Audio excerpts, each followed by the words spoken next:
Hey guys, we're back at the Lost Friends Garage. I am going to get started in changing these knock sensors on my '05 GMC Sierra 1500. This has a 5.3, so hang around and I'll show you how I'm going to go about it.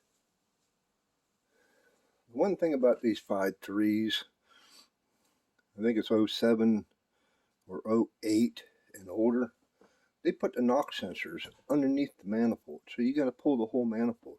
I did a little researching and found that I can relocate the knock sensors and get rid of this issue. So I'm going to give that a go and see if it takes care of the problem. If it doesn't, I know I'm going to hear it in the comments. You need to do it right, and etc., etc., etc. I don't have the time to do it right. Plus, once you separate the manifold from the heads, you can get air leaks, vacuum leaks. So it's just going to be less issues. We'll see how it works out. If it don't work, I'll be making another one on how to really go about it. So let's get started in on this thing, and I'll show you what I'm going to be doing.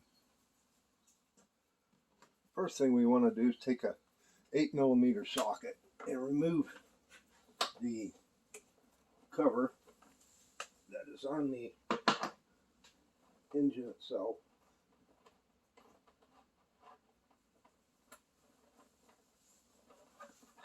You just lift up and pull it forward, and it's off. You can see it clips in. There's two clips toward the back by that plate that it just slides into and holds it in place. The next thing we want to do is we want to disconnect the plug for the knock sensor. This is what goes to the wiring harness, and the other side goes down to the sensors. So I'm going to have to get a stool and get in there, but you want to remove this rear wire, and then I'll show you what we're going to do from there. Okay, what I have done here is I have stripped back the tape on this harness that goes to the knock sensors. The dark blue one is your front sensor. The light blue is your rear sensor. I've been getting a code for the front sensor, but what I'm going to do is I'm going to replace both, relocate both sensors.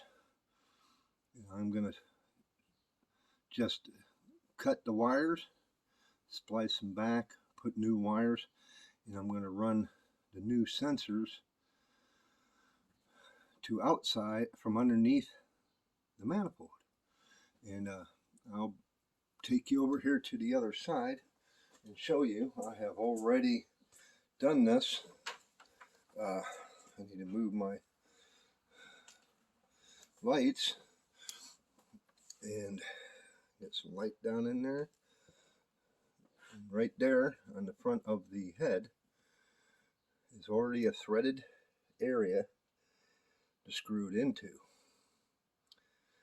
And the other one, I am going to take it back over here. I'm going to be mounting, since I can't do that here because of the alternator bracket, there are already threaded holes in between the exhaust manifolds, almost directly above where the spark plugs go. So you can put them anywhere. I'm going to put one in toward the rear because it is easier to get to.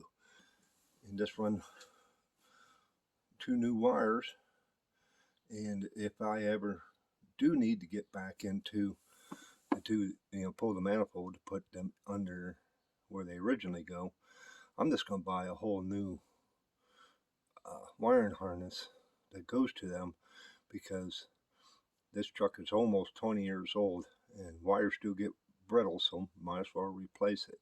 But for now, we don't need to do that. So, hey, if you like this sort of thing, why don't you click the subscription button, the bell notification beside it, smash that. That'll let you know whenever I post a new video. So keep your eyes open, there's more to come. Okay, this is what I've done as of right now. I'm just going to try the front knock sensor where I relocated it. And if it still comes up, I'm going to put the second one in.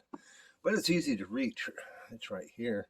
I just took the wire and I cut the one for the front and shrink wrapped it in tape and ran the wire over the back side of the manifold, zip tied in a couple spots and down to the sensor. So I'm going to put the bonnet back on, and they say in the repair manual so that the ECM can recognize the sound of the new location or the new knock sensor, is to rev it to about 4,000, 5,000 RPMs only for about 10 to 30 seconds, and it will pick up that sound and it should take care of the issue. So we're going to give that a shot.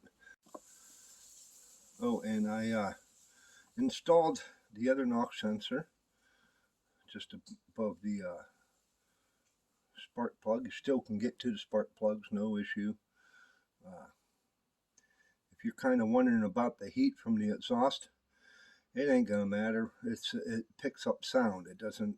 The heat doesn't hurt it because they're down inside the freaking under the manifold of the engine anyway. So that's where I installed that, and it takes a 7/8 wrench. So just to let you know, you just slip this back in to the back, and the 8mm bolt, get it started. Make sure that's down, and then we will get all my tools gathered up and see if this thing takes care of the issue. Okay, I'm in my truck. I'm going to see what goes on here. So, find my keys. That would help a lot.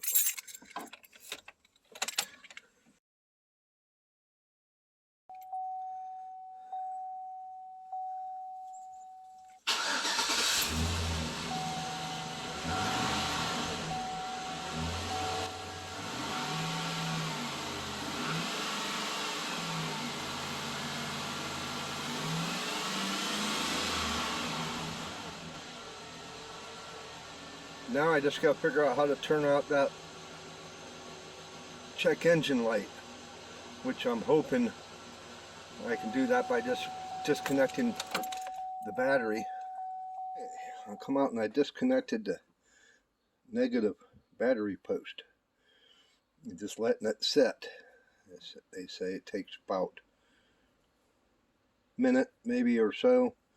It's supposed to clear the codes. We'll find out.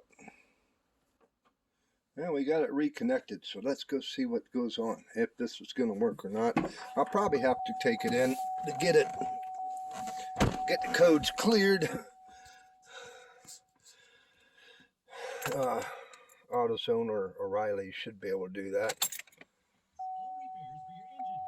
Turn that dang radio off.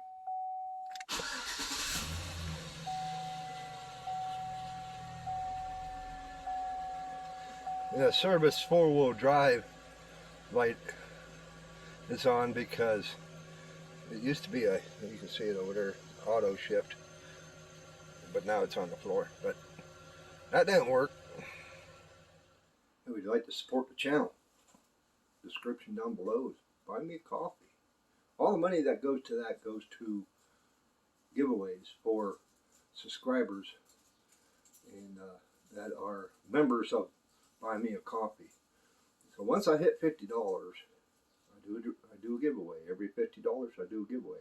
None of it goes back toward the channel, just to keep people entertained. And if you become a member, you get perks. You get to see videos before they're even released, plus the giveaways. So buy me a coffee.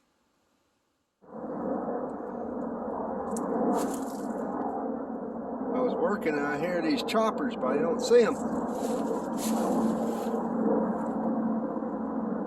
There they are. They've been flying overhead the last few days. The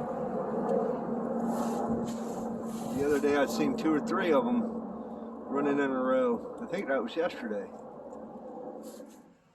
Got the code taken care of. But went and bought myself a code reader because I got 3 cars. Gonna get rid of one, but it's gonna do the trick. They put it in the stupidest place, underneath the manifold. You got to take the whole manifold completely off the engine to get to them. What a bunch of morons. But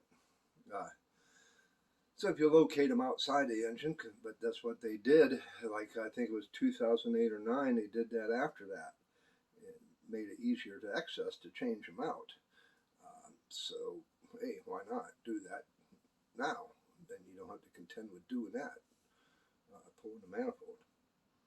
But so I will be seeing you on the next one.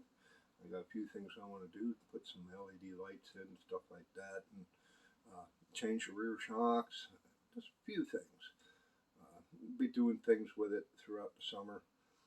So hang around and keep your eyes open. But hey, if you liked the video, give me a thumbs up and not the finger. Go ahead and click the subscription button right there. The bell notification beside it, mash that. That'll let you know whenever I post a new video. Leave a comment.